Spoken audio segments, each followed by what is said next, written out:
Welcome to Wanna Bet, the daily gambling game show that takes betting seriously, but not much else. Get our favorite plays on the totals, sides, props, exotics, and futures to jump on now.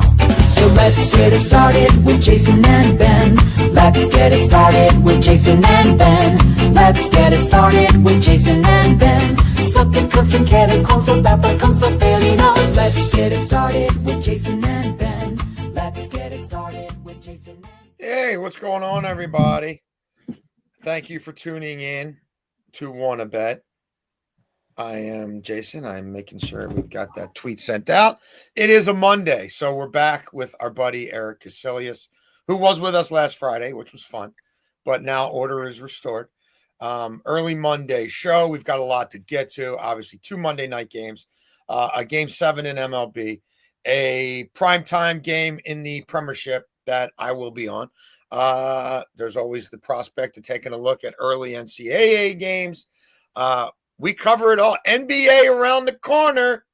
I'm already on some games in the Super Discord. Already on some games in the Super Discord. If you're new to the show, first, second, third down, 3 favorite plays we've made since yesterday's show. There always is a yesterday show because we do this 7 days a week.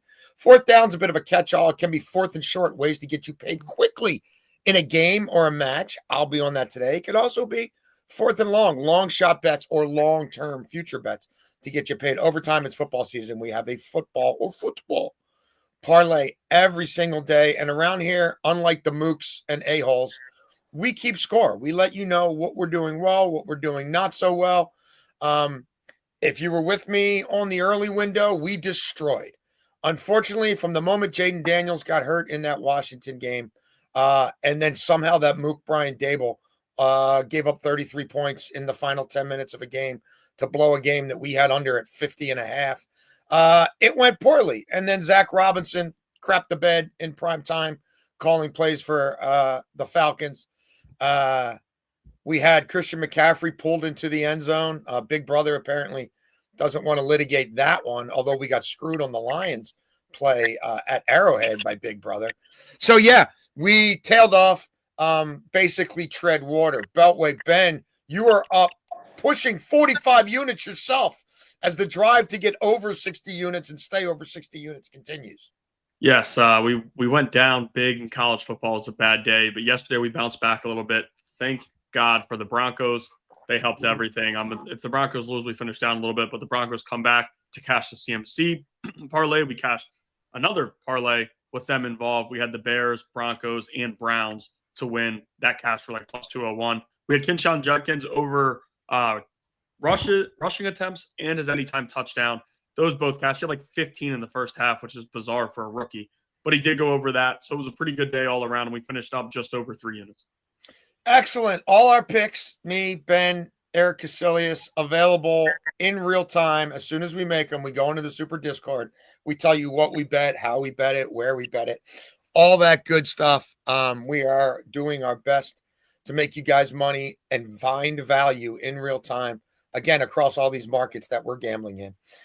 You can, if you're listening on Spotify, iTunes, whatever, go to my bio, go to Ben's bio on Twitter. You can get the link tree right there. Go to @WannaBet with us on Twitter. You can get it there a lot of different ways, but obviously if you're listening, you can't scan it.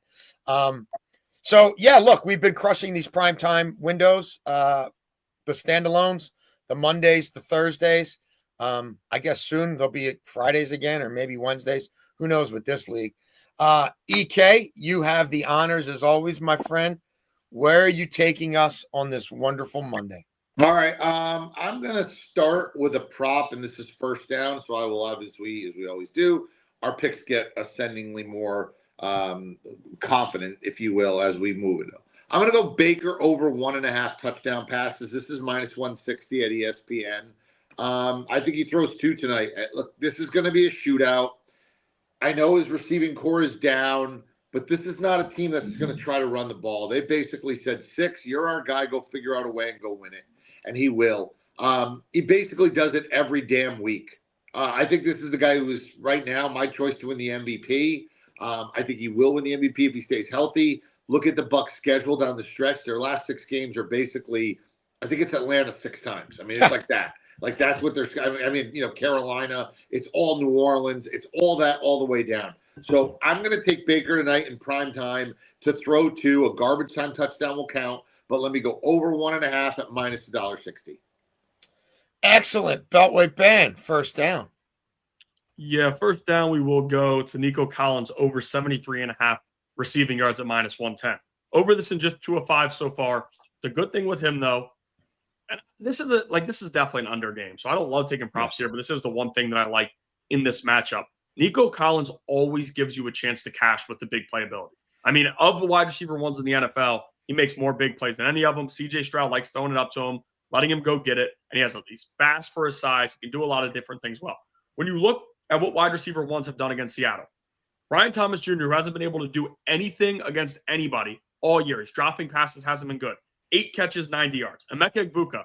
Godwin was just back. I would call Egbuka wide receiver 1 that week. 7 catches, 163 yards. Marvin Harrison Jr., 6 for 66. Chris Olave, 10 for 57. If Nico Collins catches 6 passes, he's clearing this without a doubt. I mean, he's not the guy catching the 4-yard pass or 5-yard pass. Nico Collins is down the field making plays. He could have had a big game against the Ravens, but they were instead getting their undrafted free agents involved because you could do that against the Ravens defense at that time. I probably still could. But we always have a shot to cash with the big play. I think this game is going to stay pretty close, and he is due for one of those explosion games. I mean, we saw him get up above 100 once.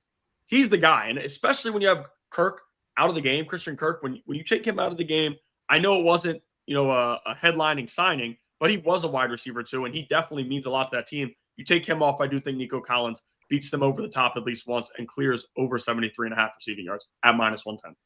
I'm on a receiver prop to start here as well. I'm on Ross St. Brown anytime touchdown and at least 60 receiving yards. Look, he's got 5 receiving touchdowns in 2 home games this year. He's been a receiving touchdown monster since he's got together with Jared Goff. And I know lately, right, we saw Jameson Williams finally get going. Laporta's taken off, but don't forget about this guy, especially this guy against that Tampa defense. And if Todd Bowles wants to bring the heat, and he's going to want to bring the heat, and I do think it's a high-volume passing game for the Lions because, boy, good luck running on the Bucs, and I don't think they'll have to run on the Bucs, and I think they're going to want to play, hey, Baker, keep up with us, pinball football. And Amon Ross St. Brown has just had an incredible knack for finding holes in their zone. And then when they blitz and play man, he's a guy who's simpatico with the quarterback. So this is what he's done the last 3 times he's faced Tampa, regular season and playoffs. 11 catches on 18 targets, 119 yards, no touchdowns. 8 catches on 14 targets, 77 yards, a touchdown. 12 catches on 15 targets, 124 yards, and a touchdown. Fast track, good matchup for him. Quarterback's in great form. Good offensive line. I think there'll be plenty of people who feed and feast in this Lions passing game today, but I have a feeling he might be something close to the main thing. Second down, Ben. Yeah, second down, we're going to go to a running back receiving prop. And I've talked about it all the time. I don't love doing these because of the screen pass that gets blown up for a loss of 5 yards, and it screwed us with ETN a few weeks ago. But I am going to go with David Montgomery here over 8.5 receiving yards. Now, a lot of people are asking, why are you not playing Gibbs? I've seen everybody in the world on Gibbs, and I get it with what's going on, but the number's a little too high for me. And I got to talk about Gibbs could catch 6 passes in this game, and a lot of them could be screens, and some of them could be blown up in the backfield. When Gibbs is on the field, you're really accounting for both. I mean, he does both so well. David Montgomery is more of the running guy, and he's running short yardage downs and things like that, but they do want to get him the ball more. I mean, we heard Dan Campbell talk about it during the week. He said he wants to balance the backfield a little bit more. Now, they're not going to overload it and go 50-50, but I do think Montgomery's going to be on the field for some more passing downs now. He's a good blocker. The Bucs are allowing the most receiving yards per game to running backs. He's gone over this in 3 of 6, and with just 1 reception in 2 of his last 4 games. He can, if we get just 1 catch, I'm confident that he can get us 10 yards for a first down. They're all guessing run. He beats them out, and he's fast enough. I mean, he's not like I know that he's a bowling ball and he's strong, but he is pretty fast. And he was a running back 1 in Chicago, which I feel like people forget because of this, this matchup that they have in the backfield. So I do like David Montgomery to go over the 8.5 receiving yards. Again, I said could be just 1 catch, and I know that Gibbs is the guy that usually you will take in this spot. But given what the yardage are and how much lower David Montgomery's is, I'd rather just take him after hearing Dan Campbell's comments. So David Montgomery over 8.5 yards, minus 116. Second down for me, I'm going to pick up where EK left off. Yeah, this is a great spot for Baker Mayfield. The Lions secondary, which is not the strength of the team, is decimated by injuries. No Banks, big deal. They're down playmakers there. The ball comes out quickly for Baker. He finds the open man. And I think, again, this game is going to be played, I believe, with pace and tempo. And I think Baker can keep up with Jared Goff. We're talking about the guys who are 1-2 in the NFC in passing touchdowns produced since Baker got to Tampa. Rachaad White, I love in this spot. Hutchinson will get his. There are some injuries to the Bucs offensive line. No Bucky Irvin means a lot more White, and White's a demon in the screen game. And I can't think that Baker's not going to swing the ball out to him rather than try to run into a brick wall up front. I do have ladders going here with White at 5 receptions. I even have one play with him over 5. But if you play it at 3 with the 2 touchdown passes, it gets us plus money. Wouldn't shock me if White catches one of those TD passes, frankly, because remember, they're down some of their bowling balls in terms of short yardage stuff. Baker's not really going to keep it in goal-to-go situations, and they do love getting him isolated out. In this case, probably on some backup safeties in the screen game. Second down, EK. I'm going to go Houston to win the game at plus 143. I like the odds here. I like the team here. This is going to be a low-scoring game. It's going to come down to one play, I think, here or there. I think it's a turnover battle game. And Sam Darnold is due to turn the ball over a little bit for me. I think Houston will be incredibly cautious. I think they will throw the ball short. If they throw it deep, it's going to be way over the top to Nico Collins. And I think ultimately they're going to rely on that defense. And they are a little healthier on defense than is the Seattle Seahawks, who are missing some guys. In my heart of hearts, I just think Houston is the better club that is in desperate situations that will not turn the ball over. If I win the turnover battle and I have the better team and I'm getting this price, it's too good for me to say no. Give me Houston at almost $1.50, but plus 143. Third down for me, I'm staying in the early game. I told you I like Baker throwing 2 passing touchdowns. We think this is a speed game, a tempo game, right? Perfect conditions to pitch and catch. Some injuries to both teams' defenses, and the strength of both defenses running the ball. So I think the ball's in the air quite a bit. So we're taking the total down to 47.5. Do I think both these teams can get to 24? I can. 24-24 gets us over in that regard. We covered Baker with the 2 passing touchdowns. Look, Jared Goff's thrown 14 passing touchdowns this year. At home, he's pretty much always good for 2 passing touchdowns. I get it. Tampa Bay's only allowed 10 through 6 games. That's not an egregiously high number, but you're getting this Lions passing attack coming in at full throttle now, where you've got, like I said, Jameson Williams, Amon-Ra St. Brown, Laporta, all locked in. We know what Gibbs can do in the passing game. Like Ben said, Montgomery's not a loser in the passing game. I think the ball will be put in their hands out in space quite a bit. No one's really talking about Goff for the MVP. I think his numbers are going to keep him in the equation. I love what the new coordinator's doing with him. I had some questions about it. No, it's working exceedingly well. And I do think they come out going for 4th downs, again, trying to get up 2 scores on Tampa early if they can by throwing the ball. That's why I also like Jared Goff. 3 or more passing touchdowns plus 220. Again, perfect conditions, perfect fast track for him. Crowd in his favor, quiet, can operate how he wants. And I think you can attack Tampa downfield. Third down, EK. Yes, EK. All right. I'm going to go with Jared Goff over on the passing yards. This has climbed a little bit, but we're still, if you're looking at spots at 248.5, I think he gets to 250 in this game. They're not. One thing about Tampa, I do a radio show in Tampa. I know this team. I have to cover this team a lot. You can't run the ball on them. You just can't. Yeah. I mean, you got Vita Vea and the boys, and their front 7 is just going to knock you around. And it's going to be, all right, Jared Goff, throw it. Because the secondary is good, but it's not great. That's how you attack Tampa. So when my strength is throw the ball and your weakness is covering the pass, I got to go with Jared Goff and his building, what he's done. I know people are like, oh, it's Jared Goff. Yeah, it's Jared Goff. You pointed out, this is Jared Goff who should be getting some consideration for the MVP. This is Jared Goff that had a monster year, and his team was, 15-2 last year. This is Jared Goff in a good spot in prime time. Give me Jared Goff over the passing yards. Beltway Ben, where are we going? Yes, third down, we're going to go with quarterback rushing prop here. Baker Mayfield over 18.5 rushing yards, and we're getting it at -110. I mean, when you look at this front and what Detroit is going to bring pressure-wise, to me, it just smells of Baker doing whatever he can to make a play. And you talked about it before. Their offensive line's a little banged up, and they come into this one not at full health. Baker will run. Baker is not afraid to run. He's not going to throw the ball away. If he sees yardage in front of him, he's going to try to make a play. You look at quarterbacks against Detroit. Caleb Williams, 5 for 27. Lamar Jackson, 7 for 35. Jake Browning, 4 for 31. Mahomes, 10 for 32. Now, Baker's not Lamar. Baker's probably not Caleb Williams, but Baker's an underrated runner, in my opinion. And you've seen him make plays with his legs so many times. He was over this in weeks 1 through 3. Now, 3 in a row, he's under, but all of those games, he was anywhere from 13 to 15 yards. So he's really close. It's on the road. It's a weird environment.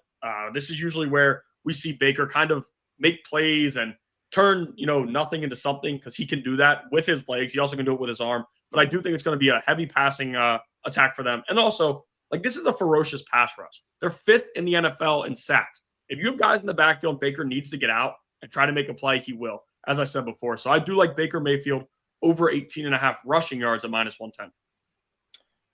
Yeah, excellent. He is definitely still spry and athletic as he gets into his veteran years. All right, EK, 4th and whatever. What will it be for you? 4th and what? 4th and short.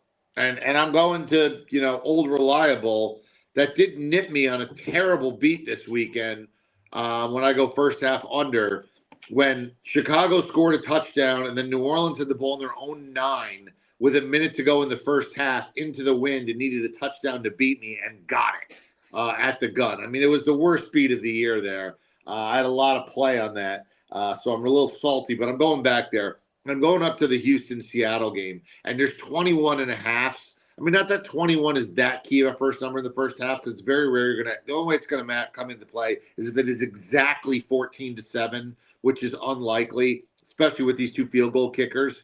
I sort of like Kymie Fairbairn over 1.5 field goals if you're going to go there, but I do like under 21.5 with these 2 teams in the first half. I don't think this is a track meet. I think this is slow. I think this is who's going to make the first mistake, which means everybody is going to be on their best behavior. And if we don't get turnovers, crazy plays, big plays, over-the-top plays, it's hard to get, essentially 2 touchdowns and 3 field goals, or 3 touchdowns plus in the first half with these 2 teams. Yeah. So I'll go under 21.5.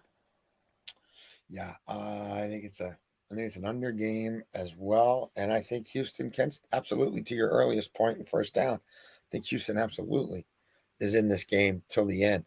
4th and whatever, Ben. I guess you could call it 4th and short because it includes the first quarter. But I'm going with Baker Mayfield and Jared Goff to each record 15-plus passing yards in each quarter. Weird prop. When you look at what they've done this year, Baker's done it in every game. 15-plus passing yards in every quarter of every game. Jared Goff, 5 of 6, right? He had one week where he had 13, 12 or 13. I think this is close enough to where both quarterbacks have to throw the football first through fourth quarter. I think it's all going to come down to 4 for this prop. Quarters 1 through 3, I don't really question it. I mean, early on, sometimes you have teams come out a little stale. 15 passing yards is 1 or 2 first downs, which we see both of these 2 teams do regularly. And both of them are good against the run and have been a little susceptible against the pass. To me, this is a no-brainer, especially at -135. Given what the guys have done already, I saw it and I was like, it's a little bit of juice, but I feel like a play like this, given the quarterbacks, and you also have to play injury into it, which you never love. But I do like this at -135. It's going to be 4th and short for me as well, and we're going to the Premiership game today. West Ham hosting Brentford in a relegation battle.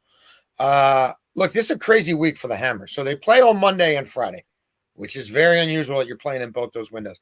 And they're playing Brentford, and then they're going to Ellen Roads to face the mighty Leeds United, my club. I liked it a whole lot more before Jed York and those mooks got their hands on it. But anyway, And so, like, they've got to get points this week. Like, they've got to secure results in these games, especially at home today against Brentford. Problem is they're terrible in the back, and they have a penchant for conceding first. But I think they're going to concede first here because I think they're probably thinking we need 3 to win, even at home. So if you study these teams at all, you've got West Ham have allowed 6 goals in the first half of matches through 7 weeks of Premiership play. Brentford scored 5 times in the first half in 7 matches. Brentford has scored first in 5 of those 7 matches. The Hammers have conceded first in 5 of those 7 matches, including 2 of their 3 at home. I think it gets a little wild. Again, this is an opportunity for lesser teams to try to salvage their season, bank some points. You're always looking at the relegation zone, trying to stay out of the championship. Look, I'm not going to tell you Brentford's great defensively. They're not, but the Hammers leave a lot to be desired. So let's get Brentford on the board first. Let's have that happen in the first 45 minutes. That game is on USA Network at 2:45 or 3. Overtime, EK. I'm going to go with Woody Marks to catch 3 passes because his number's 2.5. To catch 20 yards, to have 20 yards receiving, which is right where his prop is, and for Houston to win. And this gets me an astronomical return. You know, depending upon, and someone has the parlay calculator right there because I did it yesterday, didn't update it, but we were looking at somewhere in the neighborhood of plus 500 to plus 600. But I like Houston to win and Woody Marks to catch a few passes. That's not that much and not that big of an ask here. He is their pass catching back. They've talked about the idea that Seattle is the worst team in the NFL against opposing running back giving up catches and receptions. So I like Woody Marks to just basically do his normal sort of thing against a defense that gives it up. And then if Houston wins the game, we cash big. That Woody Marks stuff will absolutely hit because I had way too much money on Woody Marks last time out, and the game got so out of hand that they just used it to let Chubb feel good about himself. Yeah. So, and this happens to me all the time. And the next, it's like I'm a week ahead. And then the next, like Brashad Smith, the ladder should have hit last week. It didn't. I don't play the ladder. I just play him at 20. What happens? The effing ladder hits, right? And he gets all the yard. Like Woody Marks will go off tonight. I bet my left nut on it. Unfortunately, I'm not going to bet any money on it because I don't want to mook anybody else's bet. But I was a week too soon on that one. Watch. He will have 5 catches for 50 yards and a touchdown in this game. Beltway Ben overtime. I don't want to mook anybody else's bet is one of the better things I've heard. I'm going to start using that one if I don't want to mook. All right, now. Nico Collins, Amon-Ra St. Brown 60+, Baker Mayfield 1+ passing touchdown, and then the alternate over 43.5 plus 167 here. Nico Collins is the only guy not in this game. I mentioned it earlier.